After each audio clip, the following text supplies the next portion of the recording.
Welcome to Keeping Score. I'm Rick Horrow.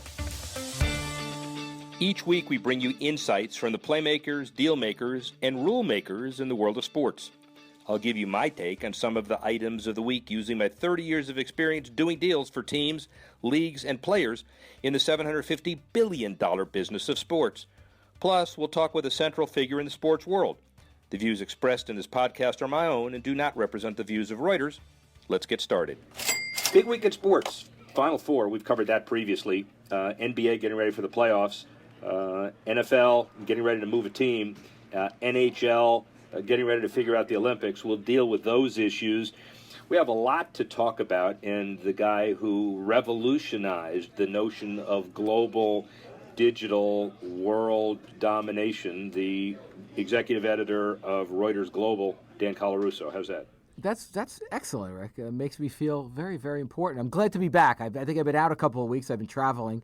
Amy Tenery has filled in very, very, probably better than I do. But there's some good stuff this week. This has been a really great sports money news week. And we could start with the ladies of U.S. hockey. Yeah, well, let's do that. And by the way, just to set the scene on this, a 4-year.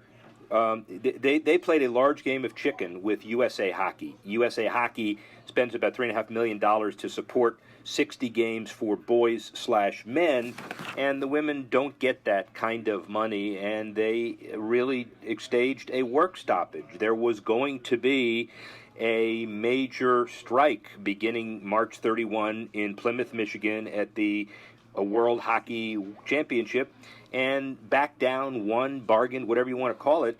But the women are now getting more money. They've signed a 4-year deal. And, what do you think of the whole thing? I think two things. It was a great job of negotiation. Women's professional sports, in most of them, bar tennis and a few others, there's not the big pot of gold at the end of the rainbow, at least not in the United States for them. So it's really incumbent on them to make some money, have a livelihood, a real livelihood of doing what they love. So I think it's a nice win there. But it also shows, and I'm going to throw this concept out. You tell me how, real it might be or how credible it might be. But there's not a lot of room for growth in the size of the American sports audience. Does this make women, female professional athletes, more valuable in this realm? Meaning you're not going to get many. The male market is saturated. Is this the outlet? Is this the revenue potential, the revenue growth potential that U.S. sports has right now? And are they realizing it grudgingly? Whether it's soccer, they had the same problem with the women's soccer team in the U.S., and now hockey. Is this a realization, or am I overstepping what the reality is? No, not only not overstepping reality, but this was a very artful tease by you. You didn't even know it. So Angela Ruggiero, who women's gold medalist in hockey, silver, bronze, basically women Hall of Famer. You don't want to say mother, but one of the best female hockey players in the world. She answers exactly that. We do that interview. We'll do it in a couple of weeks. But her big issue is, where is the ceiling?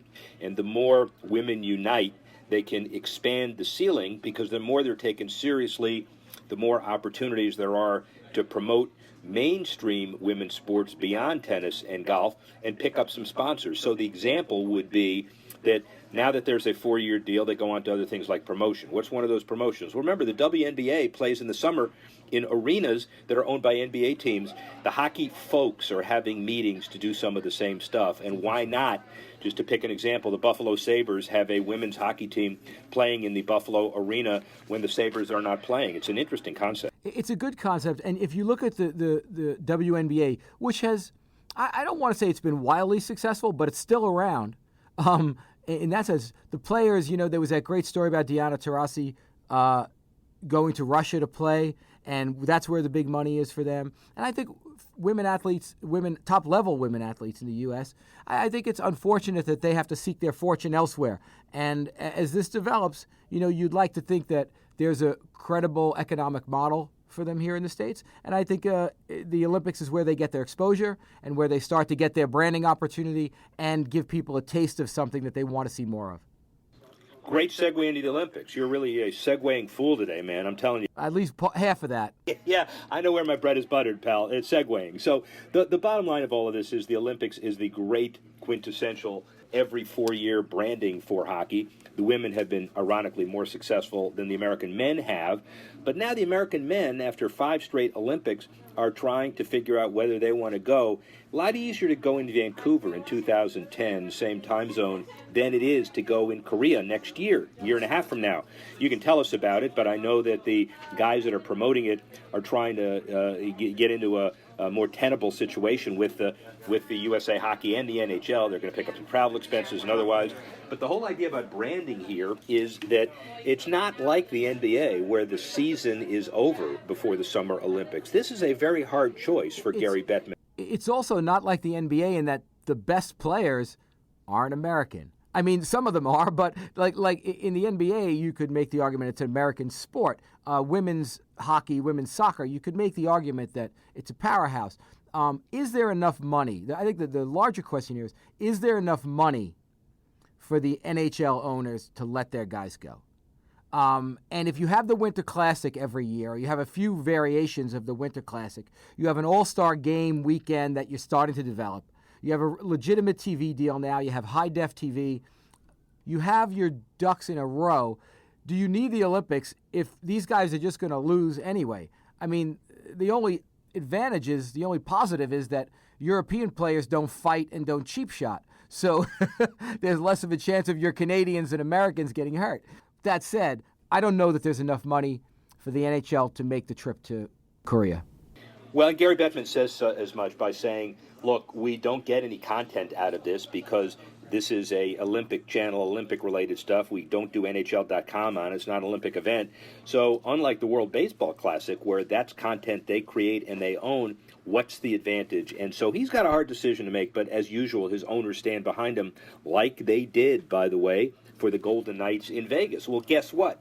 Vegas goes from a radioactive town that has no major league sports because of gambling. Now they have 2 NASCAR races. They have the Golden Knights starting this October. And now they have the Raiders coming in 2.5 years. I'm not sold. I think NFL is a unique proposition. And I think that it's going to be tough in Vegas. Look, the upside is you have good weather.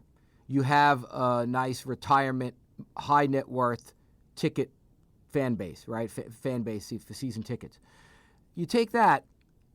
I don't know if Vegas will be the long-term answer for the Raiders. I don't know if anyone's going to be the long-term answer for the Davis family, quite frankly. Well, here's the reason why it's closer to long-term answer, $1.7 billion. That's the cost of the new stadium. And how about the other real part of the long-term answer? $750 million in public money that's not offensive, meaning it's tourist-related, it's hotel rooms. Last time we checked, get this, the locals don't spend a lot of time in hotel rooms unless the ones they pay for the hour. We'll let that alone. And the bottom line of all of this is that the voters don't pay for the stadium. The tourists do.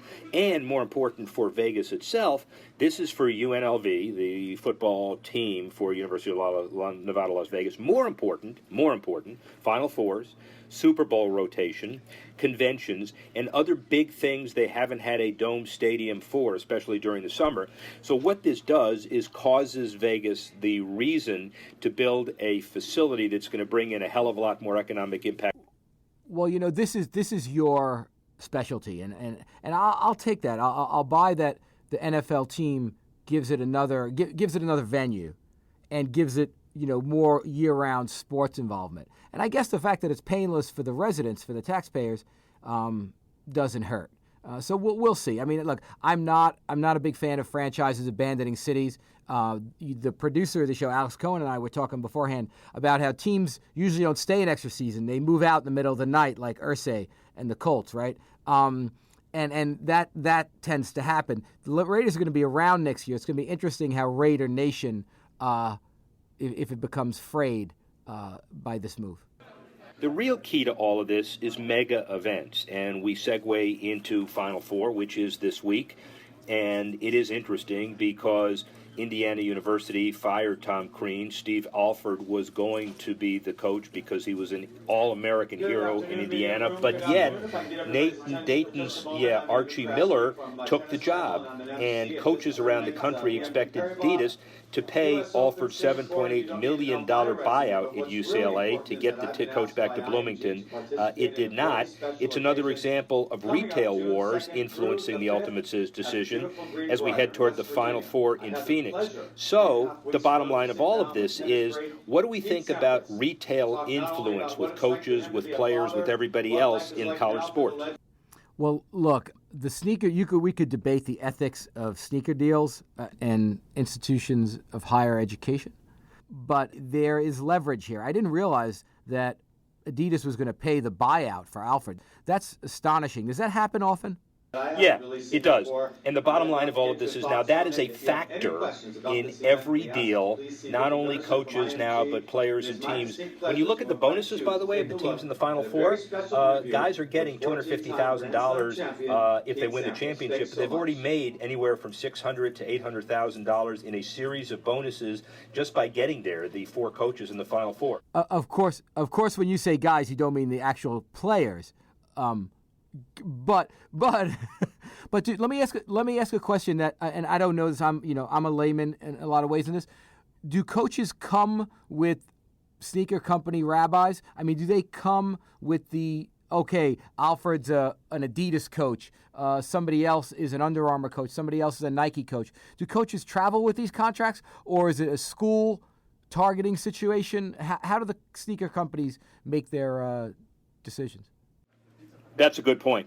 The above board is that they travel with the contract, and then they are hired by that company for personal services. The other thing that's not really told is when they go from, let's say, an Adidas school to a Nike school, they are made whole. The company takes over the program and compensates the school and does it through the athletic department. It's all legal, but it's a very interesting dynamic. The one thing that is very clear is that sneaker wars and retail is dominating college athletics. And to that end, really interesting interview that I know you've heard and like. Matt O'Toole is the worldwide global intergalactic president of Reebok, Boston headquarters, but he has a very interesting perspective on all of sports, why they invest in what they do, and he thinks that there is a significant impact of how the retail companies are influencing college athletics. We understand that. Is it ruining it or is it helping it? Let's hear the perspective of Matt O'Toole.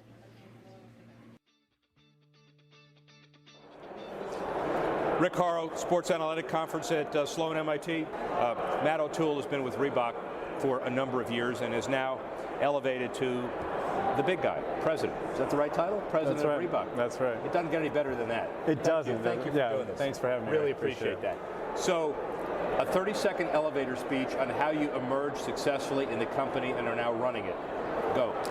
I'll start with one word, and it's persistence. You got to be going after all the jump balls, and I think sometimes it might not feel like you're making progress, but people are watching, and I like to tell the folks that I work for is that every action is a leadership opportunity, and I had a great mentor going through my career who really focused on that idea that you just stay tenacious, stay persistent, and who was that? Realize his name was Ed Abrain, and he was the president of Wilson Sporting Goods. But great guy. Yeah.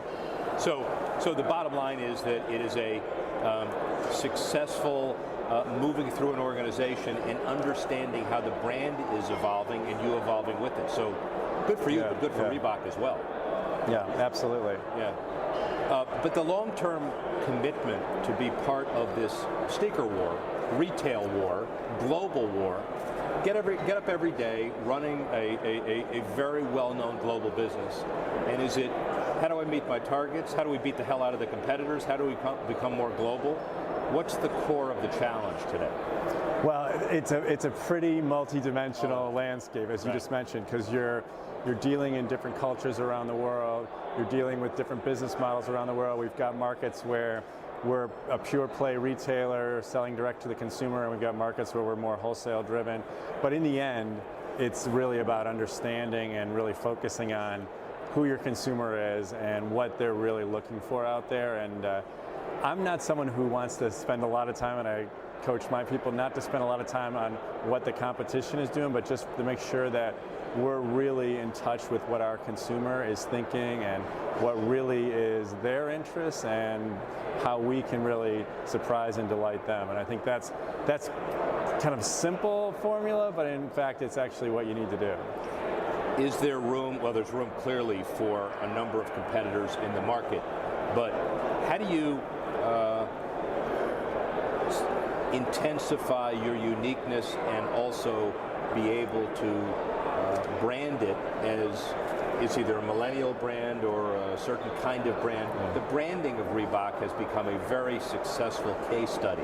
Yeah. So what's the core of that uniqueness and how do you pull it off? Well, I think it is ultimately where the value of the company lives. Like, the value of the company lives in our brand and its relationship with the consumer. And I think if we went back 20 years ago, you could have kind of a one-size-fits-all approach and really sell the idea of buying a piece of sport. But today, we're dealing with putting together unique consumers, unique communities that want something for their community. A great example for us is we have a relationship with probably the fastest growing fitness activity in the world called CrossFit.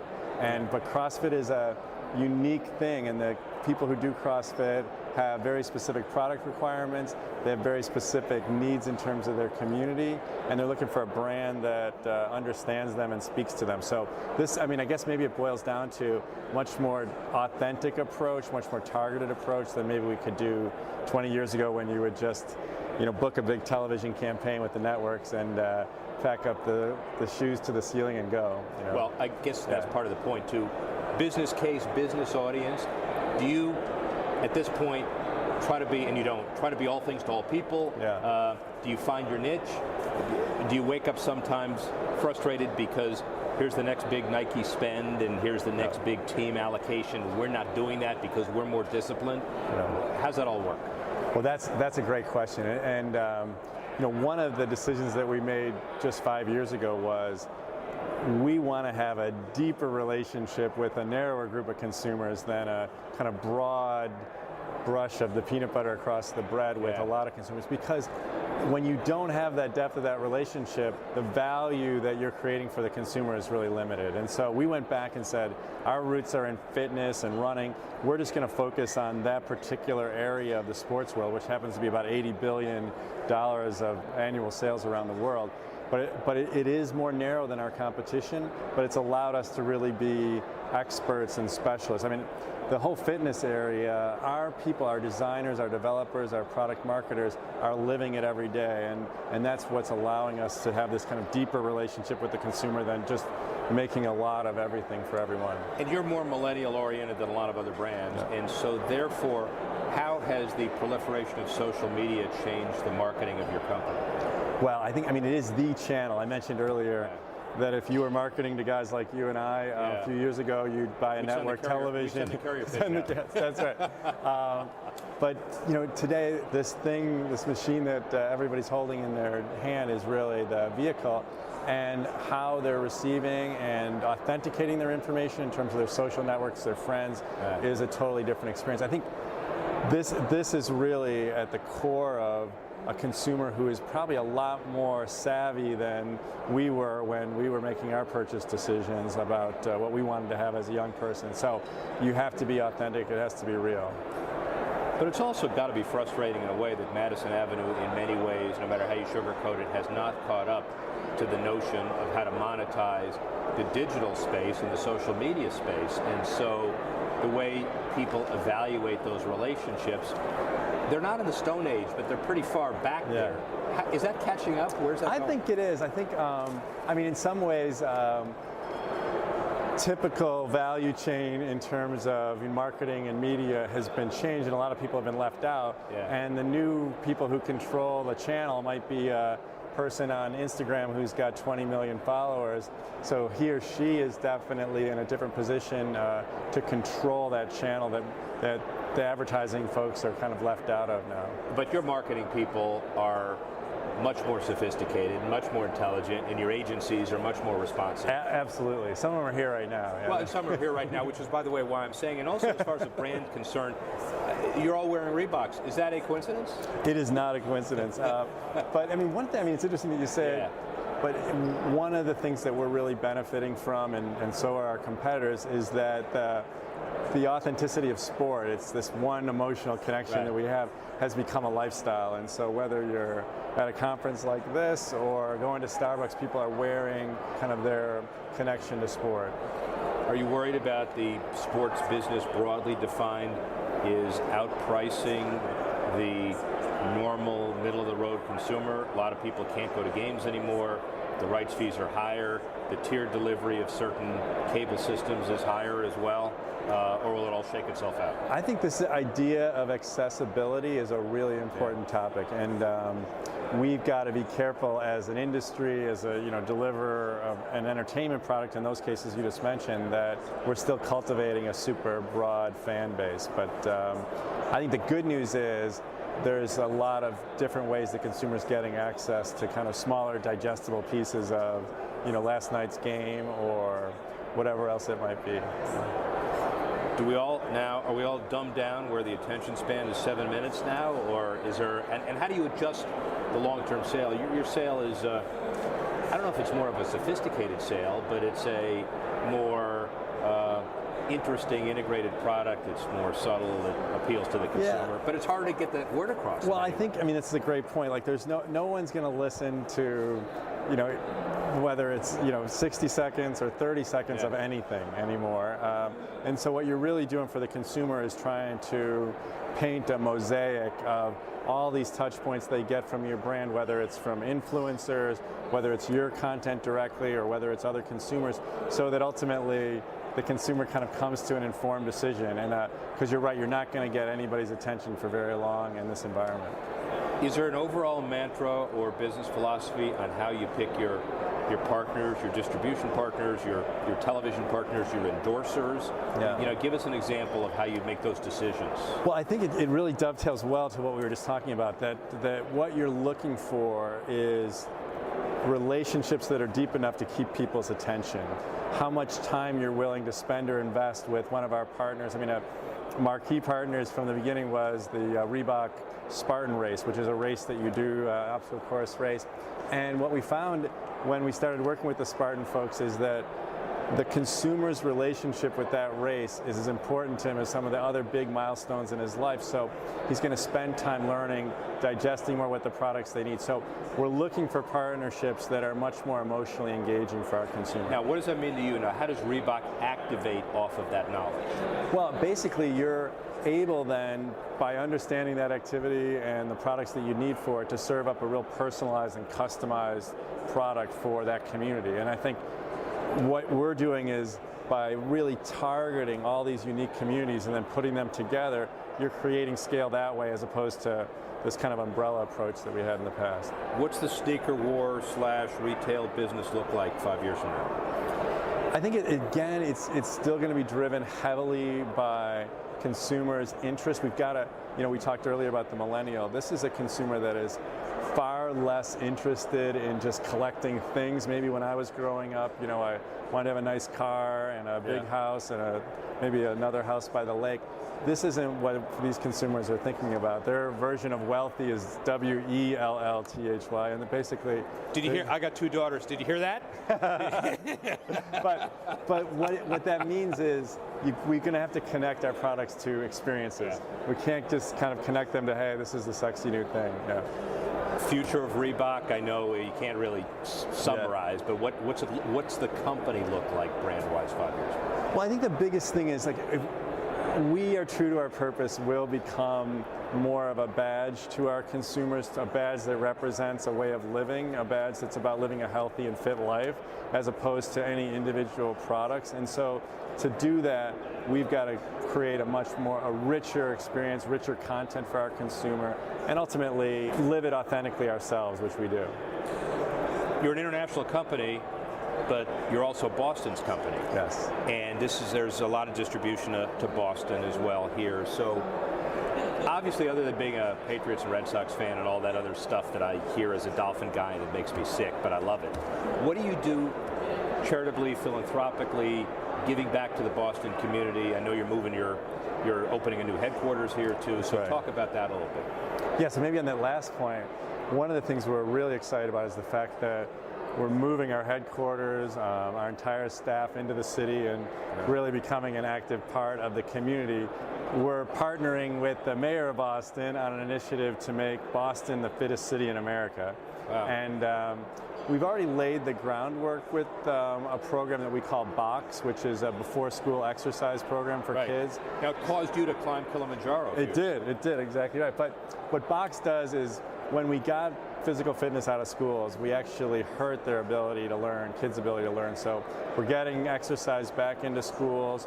We're working on ways to making, as we talked about accessibility earlier, making fitness accessible to everybody in the city. But there's just no doubt that the benefits of actually moving go far beyond, whether you have a six-pack abs, you're cognitively stronger, you're socially stronger, and there's no city in the world that should be surpassing Boston in that area. Do you have a feeling, and I know it's a political question, LA may get the Olympics, Paris may, it's one of those fights. When Marty Walsh, when the decision was made to kind of pass, how did you feel about that? Oh, I think like a lot of Bostonians, it was a little bit heartbreaking because we have so much to offer in this city with the facilities we have, the academic community, the research community. Just for us to be on display with the rest of the world would be amazing. Any advice to the thousands of students who want jobs from you and have jumped on every move of yours? Give some advice on getting into the business. Well, I think they're doing the right thing by being here in the first place. I think that you asked me earlier what worked in my career, so I'm a big kind of persistence and tenacity guy. But in the end, I think too often when I talk to young people who are looking for jobs, they're not clear enough about what they really want to do. I mean, and so I always coach them to let's make sure we go one step further and really understand what it is you're looking for, because once you have that clarity, it's going to be a lot easier for companies to put you in a spot. And I think right now you've got, it's this great industry sport, but I think you've got to take a little bit more time and get a little more focused. Thank you, my friend. Yeah, thank you. Really appreciate it. Yeah. Thanks for listening to this edition of Keeping Score. I'm Rick Horrow. The producer of the show, Alex Cohen. Associate producer, Bethel Habte. Assistance provided by Tanner Simpkins and Carlos Waddick. And the executive editor of Reuters Digital, Dan Colarusso.